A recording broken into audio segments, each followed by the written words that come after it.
नमस्कार प्यारे मित्रों, हम लोग अनुच्छेदों के बारे में चर्चा कर रहे थे। एक श्रृंखला हमारी चल रही है जो कि ऐसी श्रृंखला है जो संपूर्ण श्रृंखला होगी, यानी कि भारतीय संविधान में जितने अनुच्छेद की बातें की गई है, जितने अनुच्छेदों का प्रावधान है, हम उन सारे अनुच्छेदों को समझेंगे, चाहे वो संशोधन के द्वारा हो या फिर वो मूल रूप से हो। संशोधन का मतलब क्या होता है? संशोधन से तात्पर्य यही होता है कि जैसे आप कोई आर्टिकल पढ़ते तो उसमें लिखा रहता है 19 का क, 19 का ए या फिर 19 का फर्स्ट, ऐसा अगर कहीं पर लिखा रहता है तो इसका मतलब ये क्या है? ये संशोधन किया गया है, अमेंडमेंट किया गया है।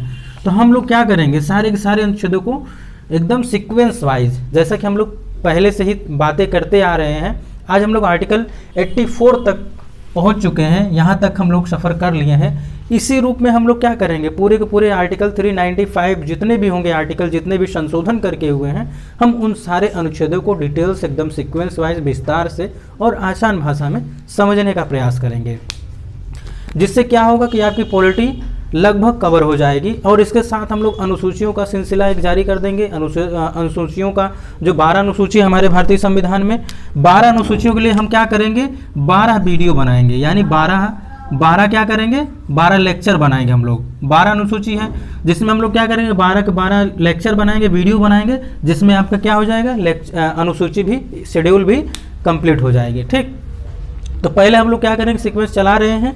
ये कम से कम 100+ जब हो जाएगा ये अनुच्छेदों का सीक्वेंस या ये जो श्रृंखला चल रही है, तब उसमें ही साथ में हम लोग एक टाइम जो है अनुच्छेद के बारे में बात करेंगे और सेकंड शिफ्ट में क्या करेंगे, हम लोग अनुसूची के बारे में बात कर लेंगे। ठीक, ऐसे ही हम लोग क्या करेंगे, भारतीय संविधान के भाग के बारे में। जैसा कि आप लोगों को पता होगा, भारतीय संविधान में 22 भाग हैं। कितने भाग हैं आप लोग जानते होंगे, कितने भाग हैं? 22 भाग हैं। हम लोग भागों के बारे में भी चर्चा कर लेंगे यदि समय मिला तो। ठीक, तो आइए आज हम लोग समझते हैं कि संसद के सदस्य जो होंगे उनकी क्या होगी, क्वालिफिकेशन क्या होगी, हम लोग उसके बारे में चर्चा करते हैं। सबसे पहला बात जो होगा वो भारत के नागरिक होंगे, वो सभी के लिए होते हैं, लगभग सभी पद के लिए, जितने संवैधानिक पद होते हैं, संवैधानिक पद जितने होते हैं उन सभी के लिए कैसा पहला एक ही प्रावधान आ जाता है या फिर पहली योग्यता होती है, क्या हो जाती है, वो भारत के क्या हों, नागरिक हों।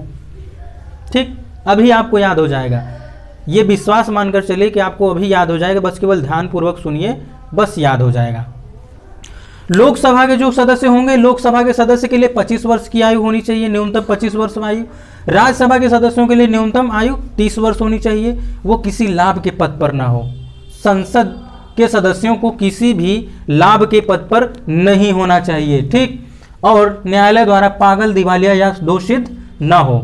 लाभ के पद के बारे में हम लोग डिटेल बहुत अच्छे से किए थे, आप इसी श्रृंखला में देखेंगे। इसका एक प्लेलिस्ट बना हुआ है, भारतीय संविधान के अनुच्छेद, भारतीय संविधान के अनुच्छेद से एक प्लेलिस्ट बना है, जिसमें आप देखेंगे कि लाभ के पद के बारे में हम लोग बहुत ही डिटेल से समझे थे कि कौन सा लाभ के पद में आएगा और कौन सा लाभ के पद में नहीं आएगा।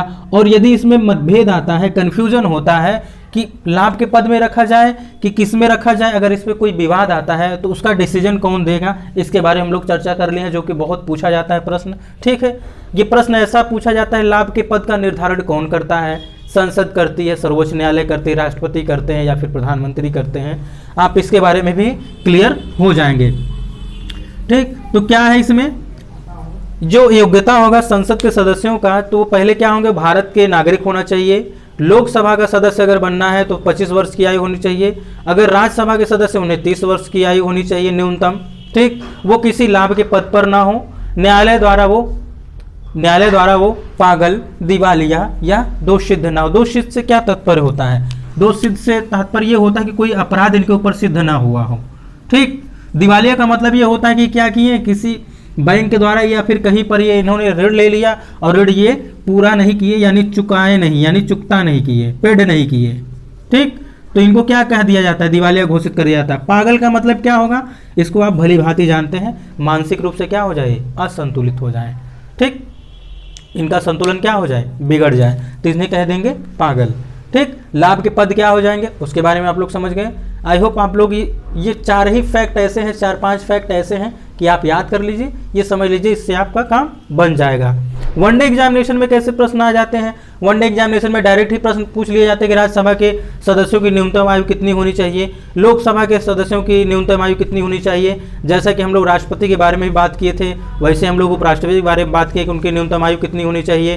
प्रधानमंत्री के बारे में भी हम लोग चर्चा कर चुके हैं।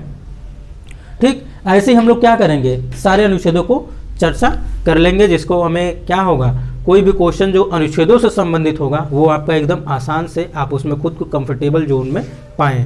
ठीक, तो मित्रों आज के लिए बस इतना ही। हम लोग आगे बात करते हैं नेक्स्ट आर्टिकल के बारे में, आर्टिकल 85 के बारे में। मिलते हैं हम लोग नेक्स्ट वीडियो में, तब तक के लिए नमस्कार।